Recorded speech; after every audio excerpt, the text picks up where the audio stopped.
Si eres un nuevo oyente, te recomendaría que primero escuchases el audio Colapso económico de España 2017 y los 9 siguientes. Esos 10 audios son los realmente importantes. ¿Cómo nacieron los bancos?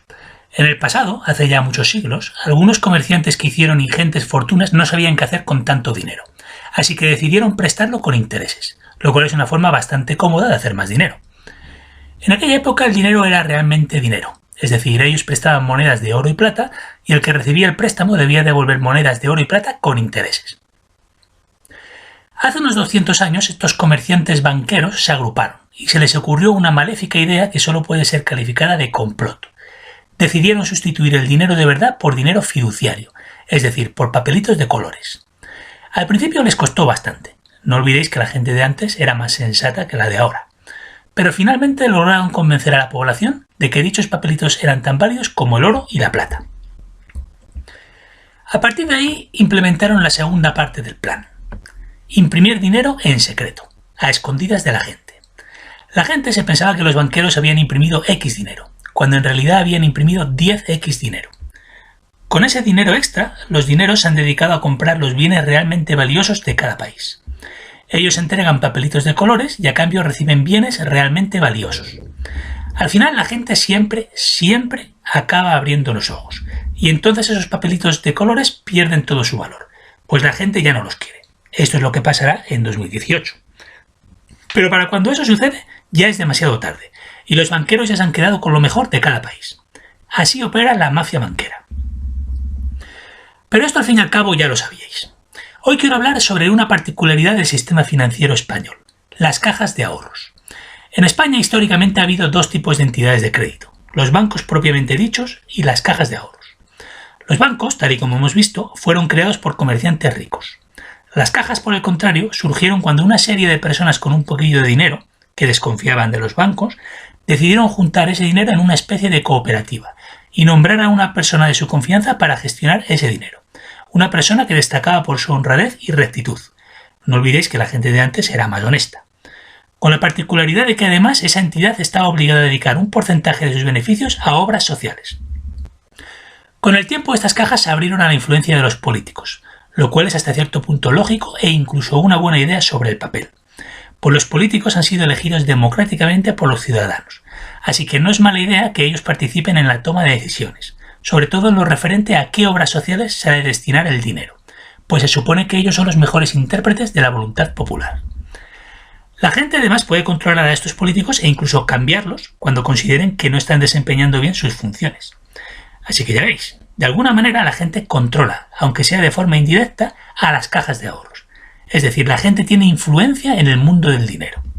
Esta idea horroriza a los banqueros de Londres y Nueva York, así que tomaron la decisión de que las cajas españolas tenían que desaparecer. A partir del año 2000, se las ingeniaron para poner al frente de las cajas a los políticos más corruptos y traidores con el encargo de destruirlas. Para ello se les ordenó que invirtieran todo su capital en el sector inmobiliario y que prestaran dinero a la gente para que comprara pisos totalmente sobrevalorados. Desde el principio, estos directivos políticos se dieron cuenta de que eso no sería suficiente para hundir las cajas, y así se lo hicieron ver a sus amos. Pero los banqueros de Londres les dijeron que no se preocuparan, que estaba todo previsto. Dicho y hecho, en poco tiempo entraron millones de inmigrantes que lo primero que hicieron fue pedir préstamos para comprar pisos. Ahora sí que el volumen de deuda alcanzó el nivel de masa crítico necesario para hundir las cajas. En 2008 se cortó el flujo de dinero, comenzó la crisis económica y mucha gente se quedó en el paro y dejó de pagar sus hipotecas, lo que provocó la quiebra de todas las cajas de España y de paso del Estado español, que cometió el error de asumir sus deudas, tal y como habían previsto los banqueros. Misión cumplida. Ahora los banqueros españoles, lo de españoles entre comillas, ya no tienen competencia indeseada. Nunca olvidéis que los banqueros españoles son simples chicos de los recados de los grandes banqueros de Londres y Nueva York.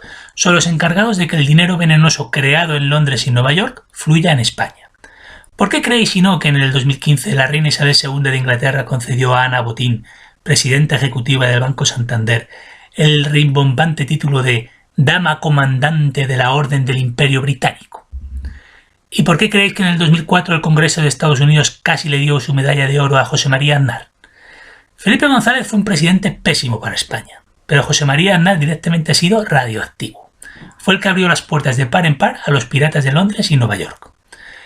Zapatero fue el que malvendió el 40% de las reservas de oro del Banco de España a no se sabe quién, y el que regaló la nacionalidad española a millones de inmigrantes ilegales. Y Rajoy será el que nos meta en la guerra contra Rusia, así que aún está a tiempo de convertirse en el peor de todos ellos. Tras la quiebra de las cajas, por fin todo el sistema financiero español estaba bajo control de los banqueros de Londres. ¿Todo? No, todo no. Aún quedaba una entidad que se resistía a su control, una especie de aldea de Asterix y Obelix en España, el Banco Popular. El Banco Popular era una entidad de orientación católica controlada por el Opus Dei, una organización que te puede caer mejor o peor, pero que al menos son españoles. Eso los banqueros satánicos de Londres no podían tolerarlo, así que maniobraron para llevar a la quiebra a este banco 100% español en mayo de este año y regalárselo al Banco Santander por €1. El Banco Santander, que no es un banco español, digan lo que digan. Por cierto, ¿sabéis quién firmó la precipitada e ilegal orden de quiebra? La Unión Europea. Esto lo digo para aquellos que siguen creyendo que la Unión Europea ha sido y es algo positivo para España. Ahora ya sí que se puede decir que el sistema financiero español ha sido completamente derrotado y sometido. Ha sido nuestra peor derrota desde lo de Trafalgar y lo de Cuba. Nuestra armada financiera se ha ido a pique, al fondo del mar. Ahora explicaré cómo los banqueros satánicos han conseguido engañar durante tanto tiempo a la gente, de tal forma que todavía no se hayan dado cuenta de que han imprimido 10x dinero en vez de x dinero. La teoría básica económica explica que si se imprime dinero a lo loco, más pronto que tarde aparecerá la inflación e incluso la hiperinflación. Ya expliqué en un audio anterior que gracias a la informática han conseguido confundir a la gente, pues mueven el dinero de un sitio para otro como hacen los trileros con las bolitas, y de esta forma nunca se sabe cuánto dinero hay en realidad en circulación. Pero esto no es suficiente. Necesitan otros sistemas de refuerzo para continuar con el engaño. Y ahí es donde entran en escena el High Frequency Trading, el Pledge Protection Team y el Exchange Stabilization Fund, que ya he mencionado en audios anteriores. Pero eso sigue sin ser suficiente. Y ahí es donde entran en escena los paraísos fiscales y las organizaciones criminales, especialmente las dedicadas al narcotráfico. Los banqueros han imprimido tanto dinero que necesitan que parte de él desaparezca de la vista, literalmente hablando. El dinero que los evasores fiscales esconden en los paraísos fiscales, efectivamente, desaparece de los cauces oficiales del dinero. Los banqueros son los principales protectores de los paraísos fiscales. No creáis a los políticos que afirman que combaten la evasión fiscal. ¿Y qué decir de los narcotraficantes? Todos habéis visto en la serie sobre Pablo Escobar cómo escondía montañas de dólares de 4 metros de altura en sucios almacenes. Los banqueros son los principales protectores de los cárteles de la droga. No creáis a la policía cuando afirma que combate el narcotráfico. Los banqueros también necesitan que haya inflación, una inflación moderada, eso sí, de alrededor a un 2%. Esta inflación es tan necesaria para su sistema como el aceite lo es para el motor de un coche. La inflación es el aceite del motor. El dinero es su gasolina. Pues bien, no os dejéis engañar por ellos. A vosotros y a cualquier sistema económico sano, lo que le conviene es una inflación del 0%. Es decir, que no existe inflación. No permitáis que los economistas que están en su nómina os convenzan de que un poco de inflación es beneficiosa, porque no es verdad. Por lo demás, vosotros sabéis que la inflación actual no es del 1,5%, como afirma el gobierno, sino que es mucho más alta. Lo que sucede es que de momento están consiguiendo que este aumento de precios no se note en el supermercado, aunque no pueden evitar que se produzca un aumento del precio de venta de los pisos y de los alquileres, un fenómeno que afecta sobre todo a los jóvenes, las principales víctimas de este desmadre. Afortunadamente este sistema se hundirá dentro de poco, ya lo veréis. Desafortunadamente se va a hundir cuando los banqueros internacionales lo decidan, y todo apunta a que será el próximo año, en 2018. Digo desafortunadamente porque los banqueros han dispuesto de un tiempo precioso para prepararse para el colapso. Si el sistema hubiera colapsado en 2008, eso hubiera concedido ciertas ventajas a los ciudadanos, pues muchos de ellos se dieron cuenta entonces de que los culpables de la crisis eran los banqueros. Ahora estos han tenido 10 años para desviar la atención de ellos y prepararse para el colapso. Imaginaos una batalla en la que un bando está en lo alto de la colina y el otro en la parte baja de la colina, debiendo estos además atacar para desalojar a los primeros de su posición. Lógicamente los primeros cuentan con ventaja. Si el sistema hubiera colapsado en 2008, los ciudadanos hubiéramos ocupado lo alto de la colina. A día de hoy, en 2017, los banqueros ocupan dicha posición. Aún así, los ciudadanos somos muchos más, por lo que no es fácil explicar cómo han sido capaces de derrotarnos una y otra vez. Los banqueros han conseguido todo lo que han conseguido porque han sido muy hábiles a la hora de dividirnos. Ha llegado la hora de aparcar nuestras diferencias. Atención, esto es más fácil de decir que de hacer, ¿eh? Estoy diciendo a los españoles que se preparen para trabajar con los catalanes y los vascos, y viceversa. Estoy diciendo a los culés que se preparen para trabajar con los merengues, y viceversa. Estoy diciendo a los argentinos que se preparen para trabajar con los chilenos, y viceversa. Y etcétera, etcétera, etcétera. Ya sabéis que este mundo está plagado de dicotomías. Hay un par de colectivos, eso sí, que son irrecuperables para la causa. Los anglosajones y los comunistas. Los anglosajones son esclavos de los banqueros, sí, pero son esclavos privilegiados. Han recibido y reciben migajas muy grandes de Wall Street y de la City de Londres, así que lucharán junto a ellos hasta el final.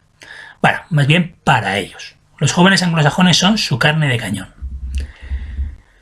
El tema de los comunistas es más complejo, porque no se puede hacer una generalización, hay que analizar caso por caso. A grosso modo se podría decir que los comunistas europeos siempre han sido controlados desde la sombra por los banqueros internacionales, mientras que los comunistas de los países del tercer mundo han sido verdaderos enemigos de los banqueros internacionales. A día de hoy los jóvenes comunistas europeos y norteamericanos están siendo nuevamente manipulados por los banqueros para utilizarlos como fuerzas de choque contra los partidos políticos nacionalistas de cada país, los únicos que están en condiciones de parar los pies a los banqueros internacionales. Por lo tanto, como podéis comprobar, los jóvenes comunistas de Estados Unidos y Europa son un problema muy gordo para nosotros, pues tenemos al enemigo en casa. Aprovechemos que ha salido el tema del comunismo para hacer un breve repaso sobre la historia de esta ideología. Las revoluciones comunistas en Europa de principios del siglo XX fueron promovidas por los banqueros de Londres para derrocar a los gobiernos de los países que ellos no controlaban. Destacan la Revolución Rusa de 1917 y la Revolución Espartaquista en Alemania en 1919. La primera triunfó, la segunda fracasó. Pero a continuación pasó una cosa muy curiosa. Allá donde triunfó, en Rusia, poco después perdieron el control del país al acceder al poder Stalin en 1924.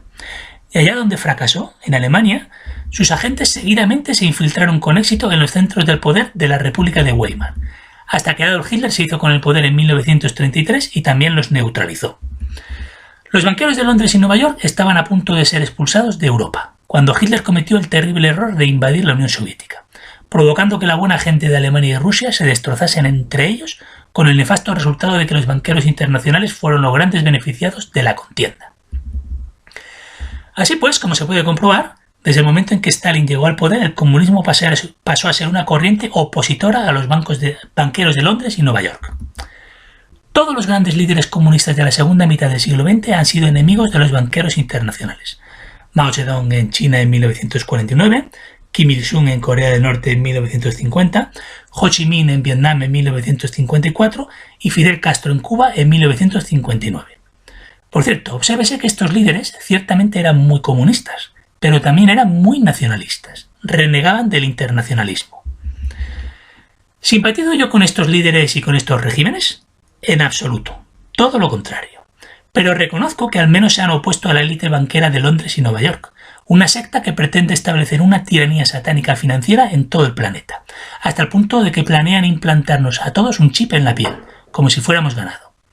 Así pues, aunque suene grotesco y delirante decirlo, es mejor ser gobernado por un Stalin antes que por un Rothschild. Dicho esto, tan inútiles somos los europeos y los americanos del norte y del sur, que somos incapaces de elevar al poder a alguien que mire por nuestros intereses. ¿De verdad la única opción que tenemos siempre es elegir entre los banqueros satánicos y los dictadores comunistas?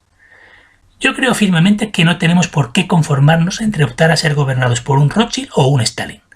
Creo que cada país ha de ser dirigido por un gobierno honesto que promueva la igualdad de oportunidades y defienda los intereses de ese país y sus fronteras. Algunos llaman a esto de forma despectiva nacionalismo, un movimiento que efectivamente se opone por un lado a los banqueros globalistas y por otro a los revolucionarios internacionalistas que quieren abolir la propiedad privada y las fronteras. Bueno, pues si eso es ser nacionalista, yo abiertamente me declaro muy orgulloso de ser nacionalista.